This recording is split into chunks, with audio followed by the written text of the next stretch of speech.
because I didn't have to. I just had it really, really easy. I was blessed, but life was really easy as a basketball coach. I didn't have to learn how to do my own travel. I didn't have to learn how to, some other people have to come up. There's things that you have to do. So I kind of started going backwards. And, at the time I felt like, man, I felt like I'm going backwards in life. But I was seeing that God was really shaping me and molding just my character and just so many different things. He was refining me. And then the big decision we made was to follow Pastor Tim to Orlando with Outreach. We were really comfortable in Nashville. We just had our first child. We just bought our first house.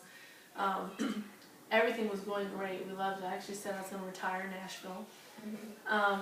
But God had another plan. Pastor Tim actually approached us about going on the Orlando, going with him to plant a church. And we just said, you know what, we'll pray for you guys. Blessings. We think we're good here in Nashville. But God changed both our hearts. We ended up following Pastor Tim to Orlando. That was really the best decision that we made. Just being obedient. I feel like we wouldn't be in the position that we're in today to answer the call that God has for us here if we didn't have that experience.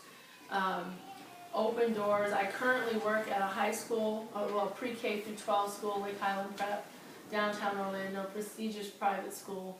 I have, each year, I've had more added to my title, but everything that I've been doing at Lake Highland has really prepared me for really the leadership role that I feel God's going to have both of us walk into here.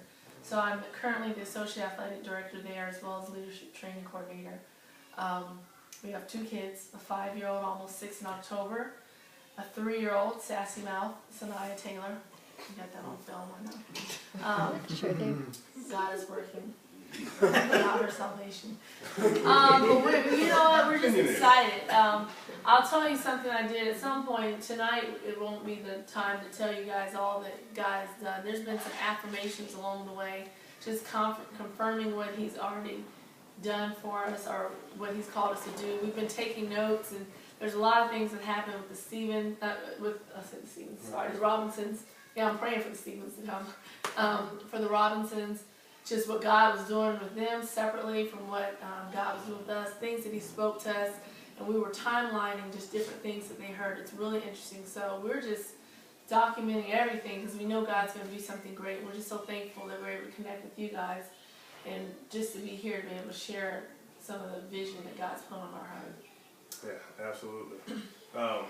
Let me just say this too, and I'll just share a few thoughts here. Ephesians 2:10 says this. It says, we are His workmanship, created in Christ Jesus for good works, which He's prepared beforehand for us to walk in. When I think about our journey and being here, what I see is God preparing the way for us to be a part. God's already working things out. There's 2 different types of ways whenever you want to do something for God that you can come. You can come at it from saying, you know what, I really want to do something great, and God, I'm going to ask you to come and bless it. Or you say, God, what are you already doing, and how can I join you? And the way that I see what God has been doing as we look at all the things and the pieces of how they're coming together, the reality of it is that, God is already doing a work here in Cincinnati. I mean, we're not mistaken in thinking we are the church that's going to, do something that no other church has ever done. No, we recognize God's hand is already in this city. But what we also recognize is that God is inviting us to join Him in this work as well. There's a story that I thought would be kind of interesting to share. One of the things that happens when we get the groceries at our house, my wife typically, she doesn't let me, and I don't want to go get the groceries typically, so I slow her down when I go. So I usually bless her and allow her to go get the groceries. But what I do know is that when I hear the garage door opening, or when my wife starts pulling up, and fellas, you appreciate this, whatever you're doing, I don't care what the game, whatever's happening, you stop it, and you get up and you go get the groceries. So we were going to get the groceries, my now 5-year-old, but then 3 or something like that. I mean, went out with me, and we started getting the groceries. And fellas, you guys know how it is. When you're getting the groceries, you're getting, maybe 6 bags in your hand. Because you're trying to get back and catch your show anyway. And so you try to do it all in one trip. And so my son wants to be involved with helping to do it. And so as he's trying to come, I hand him this little bag, and he starts grabbing. You know how it is. He wants to help out. Okay, let's give him like a bag of crackers or like bread or something like that. So I'm carrying my 6 bags on each arm, as well as having to close the door and open the door as well. And he's walking in with his one bag, and I don't know if that's what Mikey likes to do. And so we all walk in, and then after I throw all that stuff, he's got his one little bag and he puts it in there. And then when he stops and he says something real interesting to me, he looks at me and says, "Daddy, we did it, didn't we?"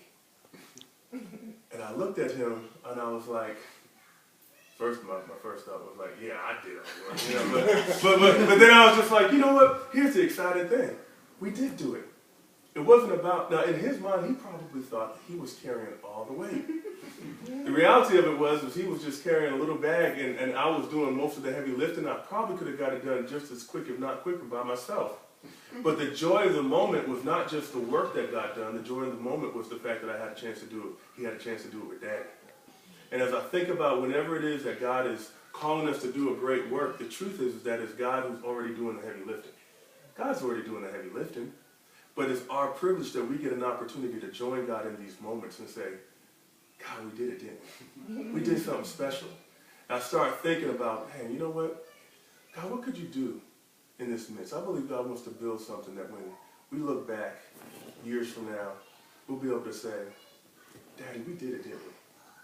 We did something great. And nobody will get the credit for it. They won't say, man, this is the church that Pastor Brian built. This is the church of something. We'll be able to say, man, look what Jesus did. And we had a chance to join him in doing something.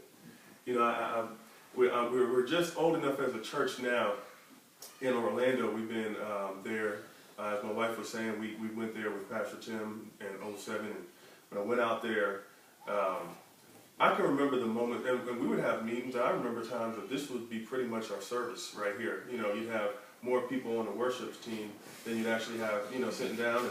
And we hope that, go ahead and finish singing real quick so you can sit down real quick and to kind of fill it up. You want folks to, you know how it is when you have a visitor when you're just starting off, you're like, no, there's normally more people. I don't know what the hell's going on today. They're normally here. They must be running late today.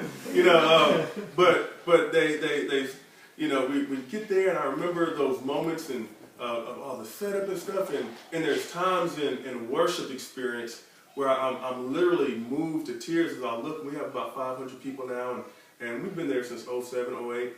And I'll look back, and everybody else around there enjoying the moment. They're being able to see this worship experience. They're able to see all these things that we've been able to do. But the few of us that were there when it started out, when we were doing all the stuff that it took to do it, we look at each other sometimes and like, man, you remember? We have those you remember when kind of stories. Being a part of a church plant is very unique. It's one of those times where you don't see in a startup what you normally would see in a big church, because there's going to be people early on that you'll say, okay, well, you know what? They got a better worship team than we got. They got a bigger building than we have. They have more people than we have. And you know what? That's great, because God is blessing with the work that they're doing. But there's something about being called to do something great together where you recognize it's like, you know what? This is us. This is God calling us to do something together. And my experience, and just to give you a little history of who I am, I've been in campus ministry for some time. My life got rocked when I was in Nashville at Vanderbilt University. You guys would probably, if you stick around for any length of time, you will hear a lot about my story. But just in a nutshell, I grew up in the church. But one of the things that changed my life was when I was in a conference my sophomore year of college, and I can remember being at a conference and seeing people on fire for God. They love Jesus like I love football, and I was just like, my idea of Christianity was, let me just hold on for dear life and let's make it up to heaven when it's all said and done. And I realized, you know what? There was so much more that God was calling me into. So much more that God wanted to call me into. And so I remember just my life being ruined there in college, and the second half of my college career being totally different. But in that moment, I remember as a sophomore at Vanderbilt back in 98, 99, that I realized that, you know what? God, there's more. There's more that you're calling us to. And so I got involved with campus ministry in 2002. Like my wife said, I went to California, went to the School of Ministry, and as I was out there, started getting some skills, because I didn't always have the most wisdom, but I always had a lot of passion. And so God began to kind of tool me on a couple of things. And so as I got back, I worked in Nashville for some years at Tennessee State and at Vanderbilt in Middle Tennessee State, Western Kentucky, doing some campus ministry. Came in 2007 to be a part of the church. My current role, I'm actually our associate pastor out there. I used to be the youth pastor, so that's why the Morrises know me well. I probably sent them a whole bunch of emails that you have in your inbox from the things that I used to send, trying to invite your kids. But they're both their children, their oldest two, were a part of our youth group. But we also work with campus ministry. And so some people ask, well, why does Cincinnati need another church? Why do we need another church here in the city? You know, and again, I'm not trying to say we're going to be the biggest, baddest thing that you've ever seen, but there is a calling that God has for us to do in this city. As it was mentioned before about the racial tension and the ethnic diversity within the city, my hope is to see a community of disciples where you see people, and we want to be intentional about this, where you can see, I wanted to be a church where people say, man, is this a black church? Is this a white church? No, it's a Latino church. What kind of church is this anyway? You know, just one of those churches people can't tell because it's not a black or white thing, it's a kingdom thing. And as we do that, we see people who are willing to say, you know what, I'm willing to grow, I'm willing to be discipled, I'm willing to lock arms with people who look different than me, that have different backgrounds, different careers than me. But you know what, maybe if we just are willing to put those differences aside and really focus on Jesus Christ, just maybe God will do something through our lives that's much bigger than what any of us can do by ourselves. And so as you guys are here, you know what, some of you may, you know, come to a place of saying, you know, we got to weigh out to see if this is what our family is ready for, what have you. But my heart is that you guys would say, you know what, we can be a part of this together. And we can go through some times together. We can have those experiences together. We're going to grow together. And this is going to be a growing experience. You know, but we're going to learn a lot together as well. We're going to probably get close enough. One of the things I know about being a part of a church plant is that the relationships are strong. There's times where there's friction, but there's a sense of we live for something bigger than ourselves. So with that said, let me just kind of give you guys a little bit of the layout of what this church plant will look like, and then I just want to end off by just sharing what can you guys do? What is, you know, like, okay, what's the pitch? What are you guys asking for? So here's what we're looking at. We are in the summer of 2012 now. The plan is Siobhan and I are going to move, as well as the Robinsons, when they move from Nashville, we'll be moving from Orlando, but to be here in the summer of 2013, actually living. Now, that's a long time from now. So one of the things that we hope to be able to do, actually we believe God's calling us to do, starting in January. In January, we're looking to have, start to do Bible studies. Well, do we have the purple books with us right now? We'll start to do foundational Bible studies. Now, here's the thing. The reason why we focus so much on foundations early is because you've got to build the foundation before people are able to build, and we've got to make sure that we're on the same page. Just like I would imagine, Coach, when you're starting the season off, you know, you're probably working on the basics. You know, before you start drawing up how to do, I'm going to say zone blitz, that's football. Whatever stuff that y'all do, what do y'all do? What do y'all do? What do y'all do? Yeah, before you start implementing,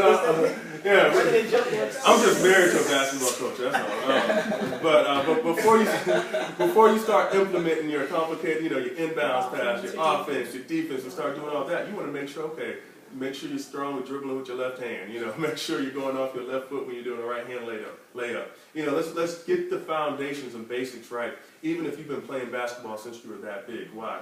Because if you're able to get the foundations and the basics correct, then what does that mean? That means now you can implement the things that you want to implement, and you're going to have some success. Well, in the same way with us, some of you have been walking with Jesus Christ longer than I've been walking with God. You know, so it's not about, well, I know this, or I already know that, or I've been there, done that. It's about us being on the same page and recognizing that, you know, we can build together, because how we build on this initial team, I think, will be determining how we build for the rest. And there will be a time when there will be thousands of people that will be a part of this church, and there will be other churches that will be started out of this church. And there will be other things that God calls us to do, ministries. But it starts with making sure that the foundation is laid correctly. So starting in January, our hope is to have every other week Bible studies. I'll be flying in once, sometimes twice a month.